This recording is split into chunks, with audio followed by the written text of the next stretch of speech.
chapter 3. I'm sorry. Bhagavad Gita. Srimad Bhagavad Gita. I'm sorry. Chapter 3 and text number 8. Right? Yeah.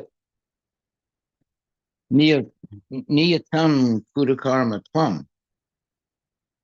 Karma jayo hi akarmana. Sarira yatrapicha te na prasidyate akarmana. Translation by His Divine Grace, A.C. Bhaktivedanta Swami Prabhupada. Perform your prescribed duty. For doing so is better than not working. One cannot even maintain one's physical body without work. Purport by His Divine Grace, A.C. Bhaktivedanta Swami Srila Prabhupada. Help him survive. But the cougar kept coming back to their car. Okay, 1 second. All right. Purport by Srila Prabhupada. There are many pseudo-meditators who misrepresent themselves as belonging to high parentage and great professional men who falsely pose that they have sacrificed everything for the sake of advancement in spiritual life. Lord Krishna did not want Arjuna to become a pretender. Rather, the Lord desired that Arjuna perform his prescribed duties as set forth for Kshatriyas. Arjuna was a householder and a military general, and therefore it was better for him to remain as such and perform his religious duties as prescribed for the householder Kshatriya. Such activities gradually cleanse the heart of a mundane man and free him from the material contamination. So-called renunciation for the purpose of maintenance is never approved by the Lord, nor by any religious scripture. After all, one has to maintain one's body and soul together by some work. Work should not be given up capriciously without purification of materialistic propensities. Anyone who is in the material world is certainly possessed of the impure propensity for lording it over material nature, or, in other words, for sense gratification. Such polluted propensities have to be cleared. Without doing so, through prescribed duties, one should never attempt to become a so-called transcendentalist, renouncing work and living at the cost of others. Very, very interesting verse. Niyatam kudakarma tvam, karma jayo hi akarmana. Sarira yatrapi chate, na prasidyad akarmana. Perform your prescribed duty, for doing so is better than not working. One cannot even maintain one's physical body without. Okay, so here Prabhupada is saying something a very strong statement. There are many pseudo-meditators who misrepresent themselves as belonging to high parentage and great professional men who falsely pose that they have sacrificed everything for the sake of the advancement in spiritual life. Lord Krishna did not want Arjuna to become a pretender. Rather, the Lord desired that Arjuna perform his prescribed duties as set forth for Kshatriyas. Okay, now this is very interesting. Krishna does not want Arjuna to become a phony pretender. He wanted him to be absolutely genuine and engage in actually doing the real work of a Kshatriya, which is to protect the principles of Sanatana Dharma, protect men and women and children who are helpless or who need protection. Um, it's very easy for, let's say, dacoits to, pull a gun and rob a person. And it really scares people when that happens. They know that if they do something wrong, or if the robber is a crazy man, they could be easily killed because the robbers have guns. And many times in the United States, which permits guns, uh, sometimes women have guns and they've been trained to shoot them, and someone tries to molest them, and they pull their gun out and kill that person with the gun. Yeah. Uh, and it's happened a lot. So women, especially women that are alone, they don't have, let's say, anyone to protect them. Sometimes they take gun lessons and they get a gun permit and they carry the gun legally. If you pass the tests, yeah. Well, it's better to be at training. Anybody can buy a gun. This now they give you like a 2 week waiting list, uh, waiting period to do a check to see you're not a criminal or you don't have mental problems and things like that. But it's not difficult to buy a gun. Now using the gun is another thing, you know. So you have to have training to use the gun, and you actually need training to pull the trigger on a human being. It's not easy. It's not that you just get the gun and you can kill someone like that.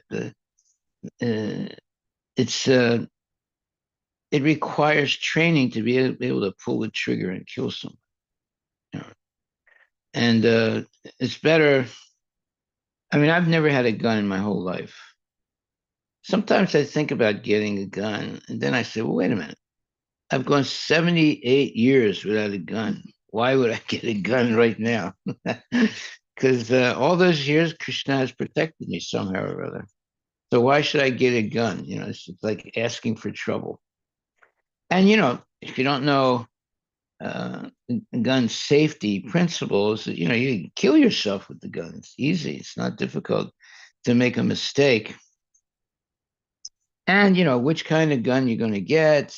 There's so many different types of guns. Then you have to get the ammunition. Of course, you have to have the permit, and then you have to get the training. You just can't get a gun and start shooting people. This. Yeah, you could do that, but it's not recommended. So every time I think about getting a gun, then I think about it a little bit more, and I say, no, I'm not going to get it because it's too, once you have the gun in your pocket, and you just pull it out and shoot someone. So I rather just depend on Krishna to protect me, not get in, because if you get a gun, eventually you're going to use it, and sometimes you make mistakes. Sometimes, you could drop the gun, it could fire and kill somebody or kill yourself. There's a lot of things that could go wrong when you have a gun. Yeah, of course. Yeah. So, uh, 3 or 4 times, my family that had a grocery store, they were they were robbed by gunmen.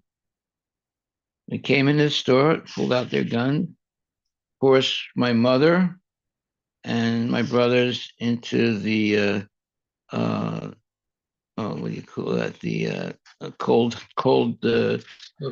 storage thing, and they closed it. And they looted the money and left. Now, what are you going to do? Let's say you get a gun, and then 2, 3 gunmen come into the store. There's no way. You will be outnumbered. Yeah, not only you're outnumbered, like my mother is there, my brothers are there, and it's better to just let them rob you, because you can always replace money. You can't replace a person's life. So they want money. Okay, just take the money, you know. Yeah. So fortunately, even though they were robbed, I think 3 times they were robbed in daylight, you know. But they didn't use their guns. My brothers had guns, but they didn't use them. And because, let's say you kill the robber, and then the robber might, family or other robbers might want to have revenge. So now you don't know what's going to happen. So it's better just to let them take the money. You can replace the money, but you can't replace the life of a person. So, and there's other things that you can do. Like, for example, you have these, um, there's several things people do. There's one is like you have a safe that nobody can open. Even you can't open it, you know, uh, because it has a timer on it and it can't open for, until the midnight or something like that. So, you can tell the thieves, well, if you can break it open, you can have the money. I can't open it because it's on a timer. And then there's other things also where you you go 2 or 3 times a day to the bank and deposit the money. So there's never more than, like $100 or something like that. Oh yeah? Every day Yeah. he used to have a business. Yeah. He was a professor, but There's a what? he was a professor Oh, professor. in Okay. college, but he used to have a business. Yeah. So my mom used to run the business. In the evenings, whatever cash he would get, he would take it and put it in. Yeah, but if you hide it in the house and the dacoits find out, they come to the house, they kill you and take all the money. So yeah, no, no, it's dangerous. You don't have money. No, you you you want money. You have money, then you're worried about losing the money, right? And it attracts. You have a lot of money, jewelry, and things like that. It attracts the dacoits, the thugs. So, you have to think twice, especially at the Diwali time. Women often go on you know, uh, the internet and they show the different uh, jewels and different things that they're going to wear for Diwali. And there are thieves that know about this, and they see the pictures of the ladies, wearing it, everything, and on Diwali night, uh, or not Diwali night itself, but other night, they'll come and they'll rob them, because they know the Indians, they have a lot of jewelry at home instead of, uh, so I know one person. He was a little bit of a devotee. He was coming to the temple. He got robbed of $180,000 of jewelry because I think the thieves saw. Uh, sometimes the Hindu women will show their jewelry and they wear everything, and especially on Diwali, you know. Yeah, so he was robbed of $180,000. It's a lot of money. Okay, so here it says, Niyatam Kudakamatam. There are many pseudo meditators who misrepresent themselves as belonging to high parentage, and great professional men who falsely pose that they have sacrificed everything for the sake of advancement in spiritual life. Lord Krishna did not want Arjuna to become a pretender. Rather, the Lord desired that Arjuna perform his prescribed duties as set forth for Kshatriyas. Arjuna was a householder and a military general, and therefore it was better for him to remain as such and perform his religious duties as prescribed for the householder Kshatriya. So you see, in the Vedic system, you have Brahmanas, Kshatriyas, Vaishyas, Sudras. So they each have their duties to perform. Now, a Sudra should not, uh, should not get a gun and try and shoot someone. But a Kshatriya, well, Kshatriyas are supposed to protect the other classes, the Brahmanas and the Vaishyas and Sudras. So they have to be trained in how to use guns, how to use, military arts and so forth. So when the society is functioning properly, it's very good. But when there's a breakdown of training, so then everyone becomes Sudras, then it becomes very chaotic and it's not good. So today, we have Kshatriyas, they're like, military men and policemen, right? And you have some Brahmanas also who are, holy men who like priests and so forth. And you have Vaishyas, you got plenty of Vaishyas. And you got tons of Sudras. Yeah. So and by the way, you can never really eliminate those four orders. They are created by Krishna, so you cannot eliminate them.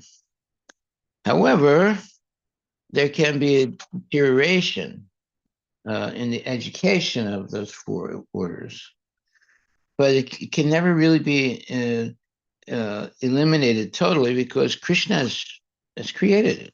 It's part of society. You're always going to have people who are like warriors, and you're always going to have people who are like businessmen. You're always going to have people that are who are saintly, and you always want to have people that are, low class. So it's just natural that you have these classes. Now, in Krishna consciousness, one can, if let's say they're a Sudra, they can be trained to become Brahmanas. Of course, in the false caste system, you're not allowed to do that. Right? And the false caste system is caused havoc in Sanatana Dharma. You know, just like there was once a boy, and he came to this guru and said, "I want to be your disciple." So the guru said, "Well, what is your gotra?" He said, "I don't know." He said, "Okay, you go home, ask your mother what your gotra is." He said, "Okay." So he goes home and he asks his mother. And his mother starts crying. She said, "I don't know. I was not living a good life at one point when you were born." So the boy goes back and tells the sadhu. He said, Sadhu says, "Well, what is your gotra?" He said, "I don't know. And my mother doesn't know." She said she was not leading a good life at one point when I was, conceived. He said, "Okay, I accept you as my disciple." And the boy said, "You accept me as your disciple?" "Yeah, you're Brahmana. You told the truth." So that was the real caste system, not the phony caste system. Let's say you're born in a family of Brahmanas, but you are acting like a low class person. That doesn't mean just because you're born in that family, that doesn't mean that you automatically become, a Brahmana. You have to have the actual qualifications to become a Brahmana. Oftentimes, one time I went to this, I was invited to come and perform kirtan in this party where there were some Indians.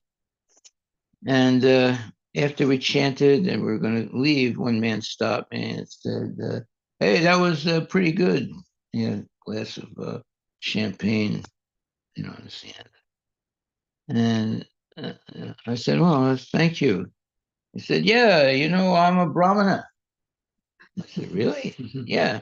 And then he went like this, pulled his string out, thread, only costs like, pachas paisa thread, right? And he has this champagne, glass in his hand. He's telling me he's a Brahmana. So anyway, I said, "Well, I'm glad to see you. I'm glad to meet you. Thank you very much. And goodbye." It's very sad that there are people like that because they just make a joke of everything. Okay, so Arjuna was a householder and a military general, and therefore it was better for him to remain as such and perform his religious duties as prescribed for the householder Kshatriya. Such activities gradually cleanse the heart of a mundane man and free him from material contamination. So-called renunciation for the purpose of maintenance is never approved by the Lord, nor by any religious scripture. After all, one has to maintain one's body and soul together by some work. Work should not be given up capriciously without purification of materialistic propensities. Anyone who is in the material world is certainly possessed of the impure propensity for lording it over material nature, or in other words, for sense gratification. Such polluted propensities have to be cleared. Without doing so, through prescribed duties, one should never attempt to become a so-called transcendentalist, renouncing work and living at the cost of others. Well, these are very good statements by Prabhupada. The whole point of Krishna consciousness is to become purified of lusty and materialistic desires. Then you become fluid. If you're born a Sudra, then you can become a Brahmana because you've given up lusty desires and you're not acting like a Sudra anymore. You're acting like a Brahmana. You have the symptoms, let's put it like this, you have the symptoms of a Brahmana. So, therefore, there is the Varna ashrama and the, what's the other one's name? Varna ashrama and you have these two things. Daivi Varna.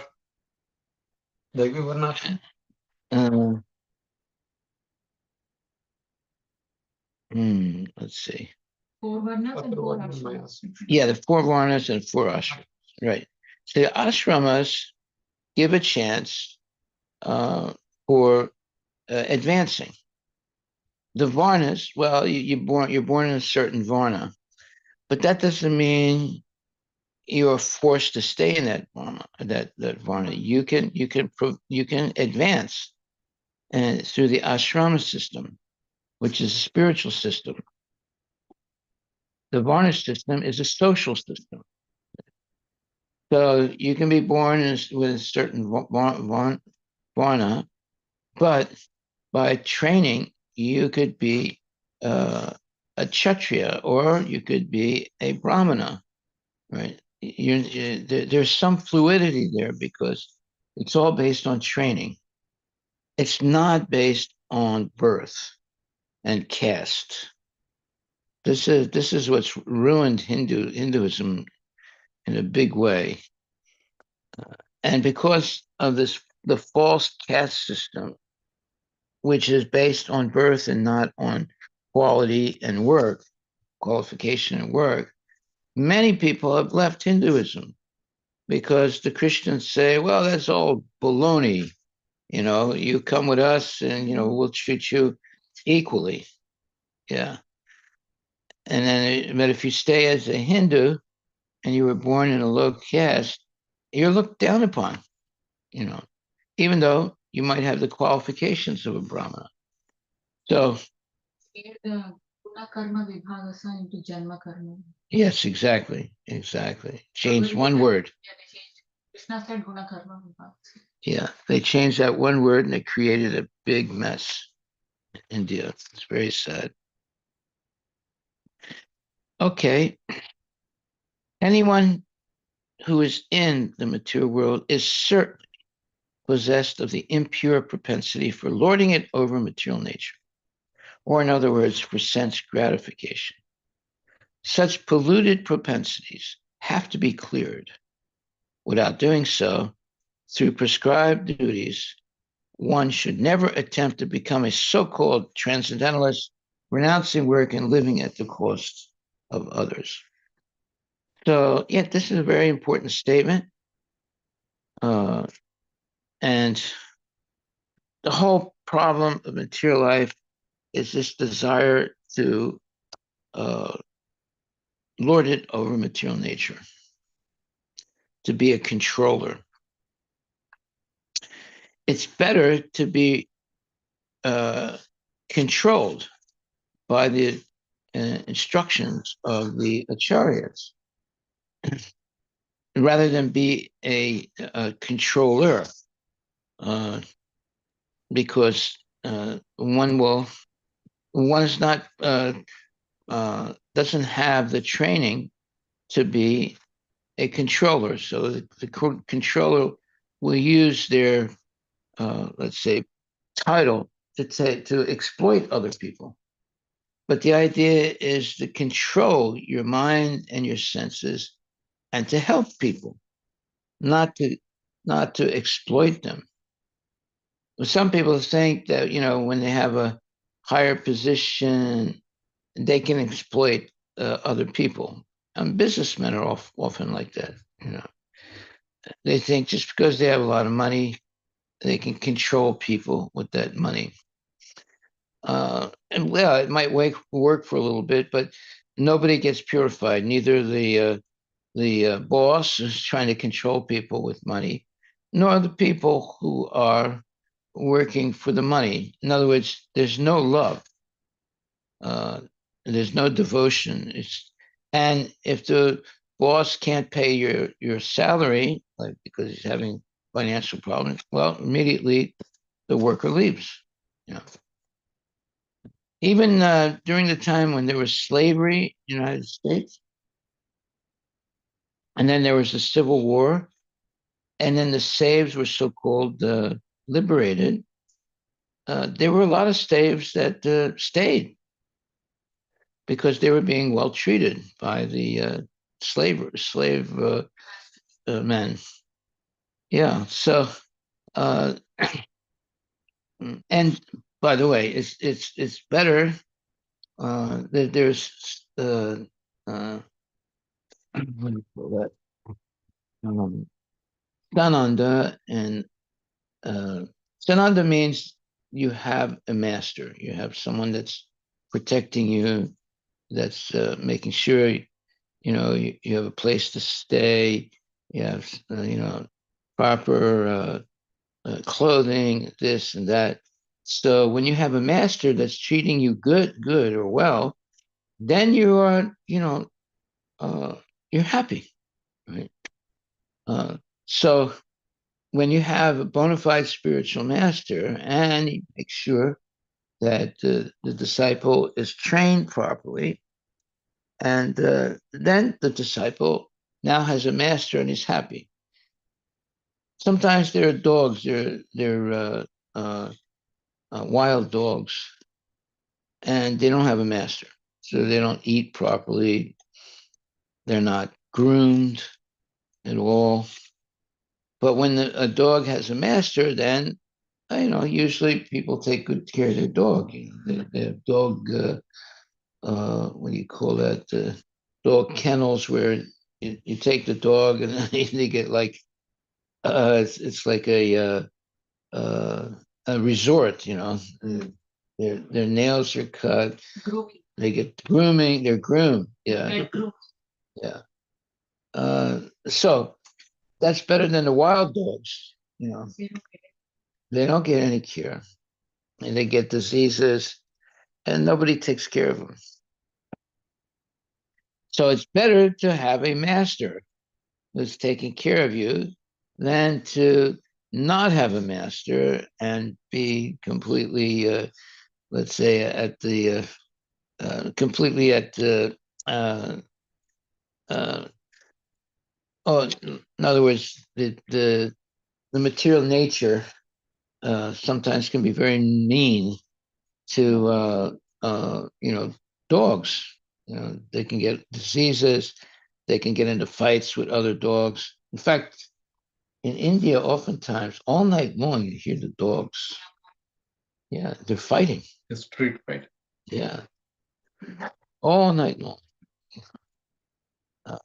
And they shout very loudly. Yeah, you don't have that here. Because there are no street dogs, right? Yeah, Stray dogs. in India, there's a lot of stray dogs. They're they're all, you know, there's a lot of noise at night. They're all fighting. In the night time, it's very scary to walk in the street because these dogs can come and bite you. Really, That's why they say don't go for a walk in the night. really. Wow. Once it becomes dark and the street lights are on, Yeah. these dogs go wild. Wow.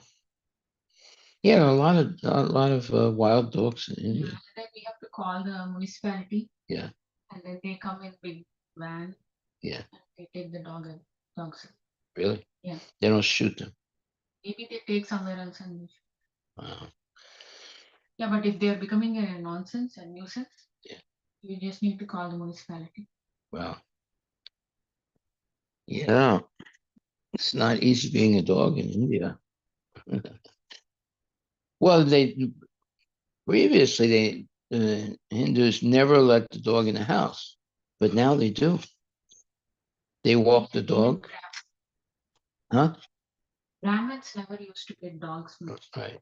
Only Kshatriyas used to get dogs, Oh, but Sudras. Yeah. But even the Brahmins are all having dogs. wow.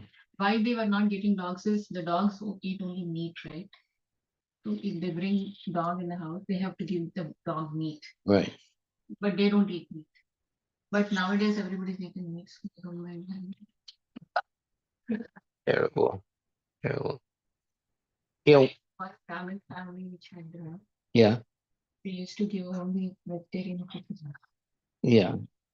The dogs still ate. Yeah. They eat vegetarian food. They were Yeah. giving milk and Yeah. grains. Yeah. Yeah.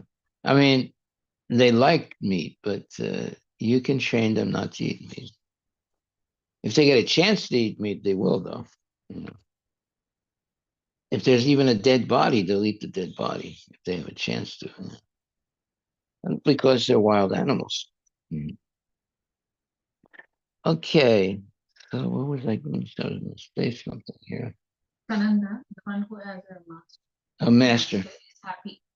Yeah. Ananda, what is it? Sananda and Anand. Is it Anand? Sanand, you have an S, and Anand, there's no S.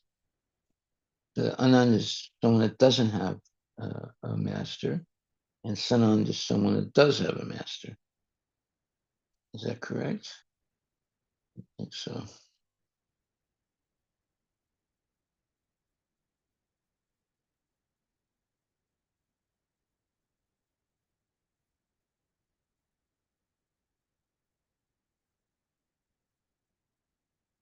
Okay. All right, so there's a very important statement here. It says, um,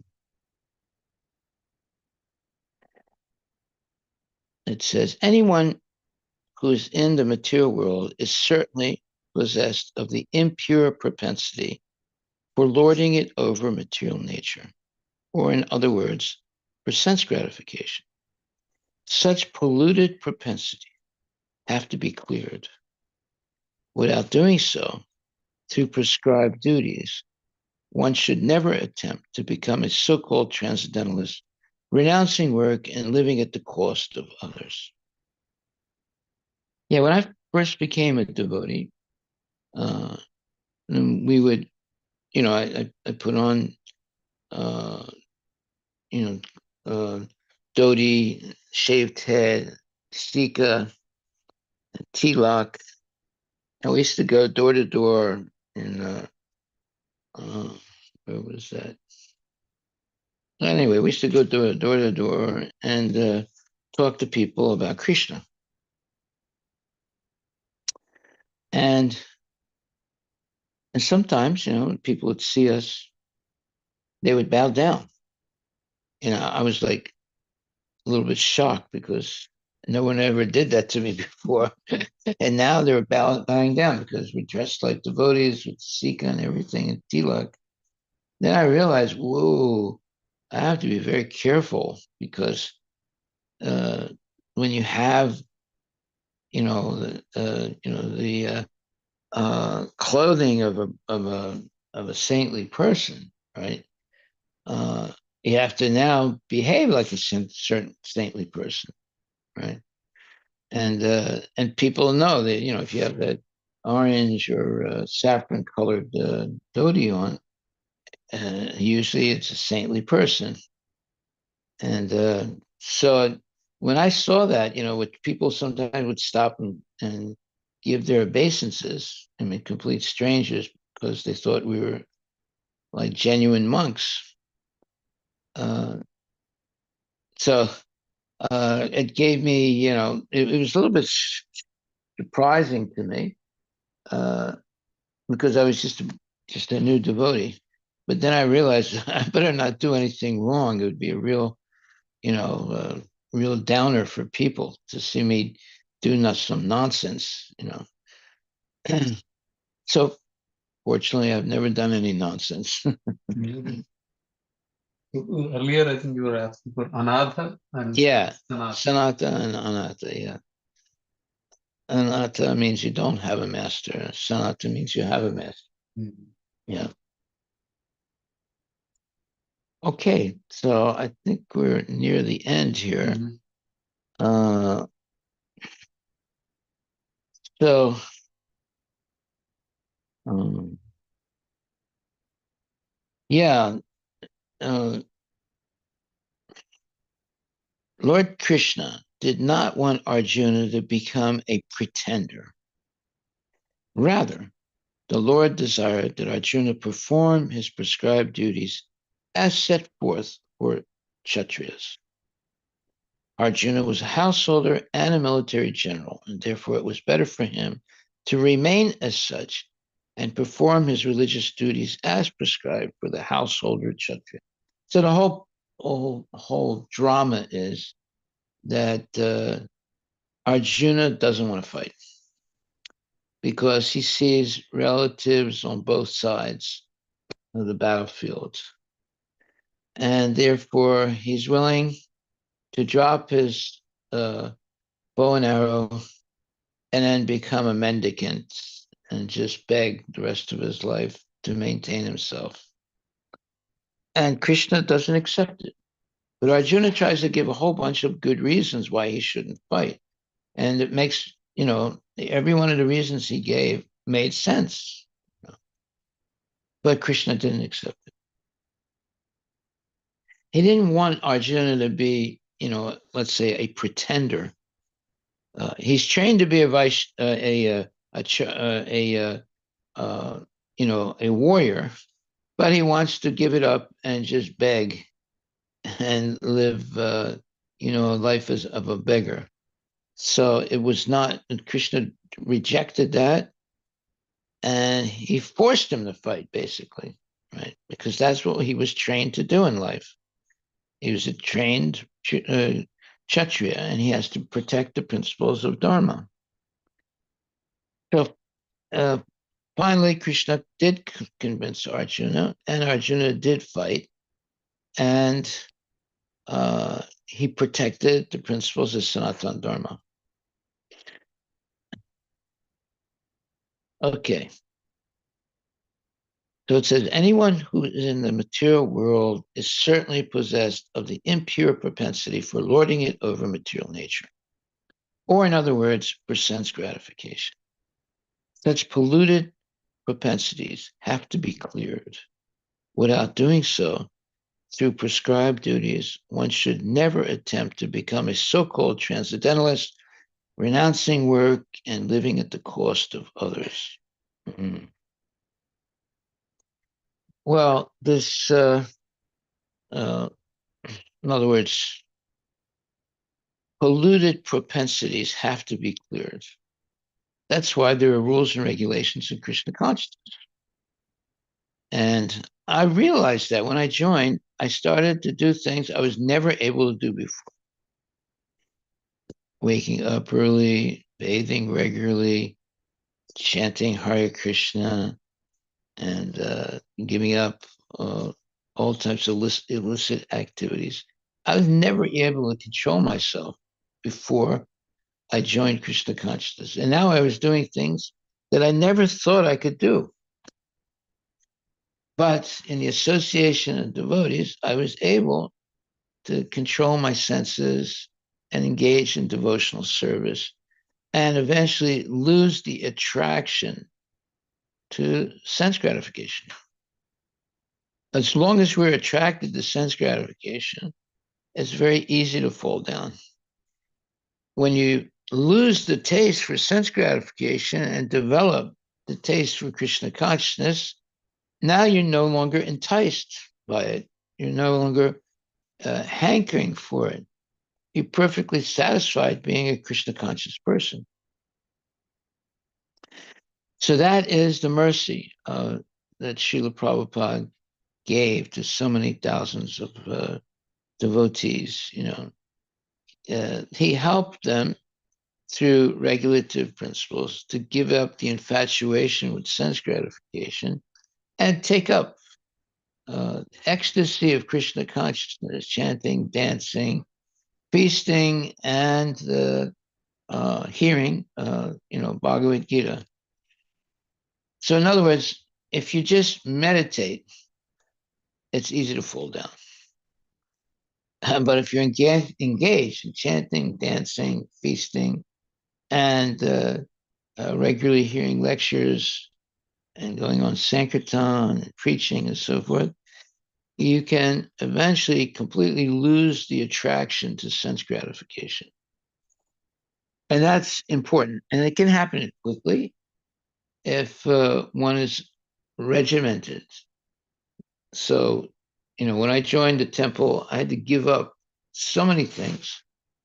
But I got so many other things that were much better than what I had.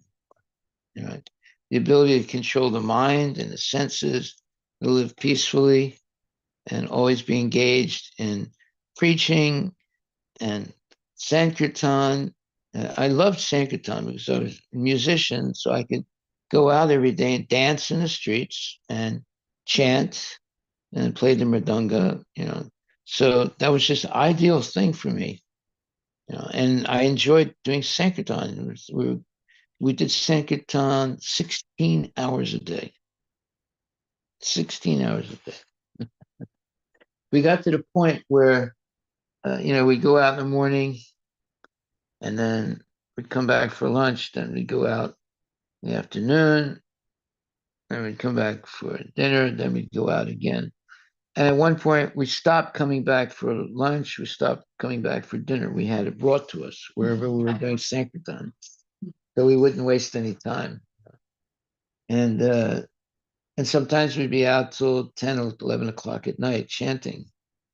Yeah, it was wonderful. So, sometimes 16 hours a day we were just doing Sankirtan. And because we were doing that, we became famous. People were seeing us all over Paris. They would see us in all different places because we were going to all the different parts of Paris. And You in movie, right? they put us in movies. And we met, in fact, I have pictures of myself with movie art, Yeah, we shared that with the group. yeah. So it was all magic, the magic of just chanting and dancing. Right. Yeah. And also in the beginning, we didn't have any money at all, like zero. But as time went on, we had just enough money to maintain ourselves, which was good, and that meant we had to go out every day and chant and dance and give out. We didn't have any books, but eventually we started getting books to sell. But we had, pamphlets that we sort of stereotyped. And anyway, we were happy. We were very, very happy because of the chanting Hare Krishna almost all the time, all day long. Yeah, one day we were chanting in this expensive part of Paris, and the 15th arrondissement, or the 15th part of Paris, and there was nobody in the streets, absolutely nobody. And we had Tamal Krishna Maharaj put us on a schedule. Monday we would go to this part of Paris. Tuesday we'd go to another part of Paris, and they had like 15 or 20 parts of Paris. They call them arrondissements. And so he mapped out what days and what places we would go to. So what happened was that people knew that we would be coming in their area on, let's say, Wednesday, right? So one day we were going down the street chanting. There was nobody in the streets.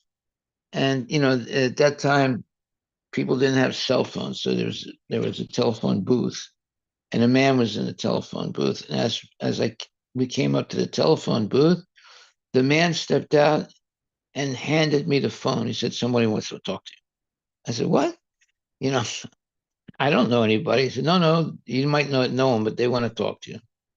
So I get the phone, and then this lady started talking French to me, and I said, "Tous les jours, vous venez par ici, tous les uh, uh, in other words, she said, not tous les jours, she said, uh, tous les mercredis, vous passez par mon appartement et vous chantez." And she said it, real fast, and it sounded like she was upset. Right? So I tried to tell her. I said, "Well, excusez-nous, madame, si vous voulez, on viendra plus par votre maison." And she said, "No, no, no, no." I was trying to tell her, "We won't come anymore." She said, "No, no, no, no." And then she told me that the week before, she was on the roof of her building. I probably told you this before. Yeah. And she was going to commit suicide. And then when she saw us chanting and dancing, she did not commit suicide. And now she invited us up to her apartment.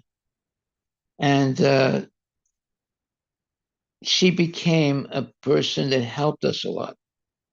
Yeah, because she was, she had a lot of connections, and she was a very educated lady, and she opened a lot of doors for us. So that's the magic of chanting Hare Krishna out loud, in the streets. Okay, so if there are no more questions, we will stop here. The main point here, it says, anyone who is in the material world is certainly possessed of the impure propensity for lording it over material nature, or in other words, for sense gratification. Such polluted propensities have to be cleared. Without doing so, through prescribed duties. One should never attempt to become a so-called transcendentalist, renouncing work and living at the cost of others. So this is our takeaway for today. We should not become a phony so-called spiritual person. We should be humble and meek and follow strictly the principles of Krishna consciousness and clear all our polluted propensities. Haribol. Without doing that, we won't be able to function as a devotee. Haribol. Hare Krishna. Okay, thank you very much, my dear devotees. Any questions? Any questions?